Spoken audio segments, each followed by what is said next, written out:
नमस्कार मित्रांनो. ठरलं तर मग या मालिकेच्या पुढील भागात आपल्याला असे पाहायला मिळणार आहे की सायली ही आश्रमबद्दलचे सत्य समजल्यामुळे घर सोडून गेलेली असते आणि त्यानंतर अर्जुन तिला शोधण्यासाठी बाहेर पडतो. तर तिथून एक आषाढी वारीनिमित्त विठुरायाची पालखी निघालेली असते आणि त्यावेळेस अर्जुन तिथे खूप गर्दी असते आणि तिथून तिला शोधायला बाहेर पडतो आणि तिथून पुढे जातो. तर सायली ही एका झाडाखाली बसलेली दिसते आणि त्यानंतर तो सायलीला म्हणतो की तुम्ही इथे काय करत आहात? आम्ही सर्वजण तुम्हाला किती शोधत आहोत.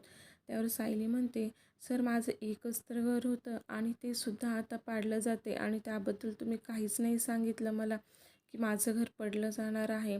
असे कसे वागू शकता तुम्ही? आणि त्यानंतर लगेच अर्जुन सायलीच्या तोंडावर हात ठेवतो आणि म्हणतो की मी हे सर्व काही असं घडूच देणार नव्हतो आणि त्यामुळेच मी तुम्हाला ते काही सांगितलं नव्हतं.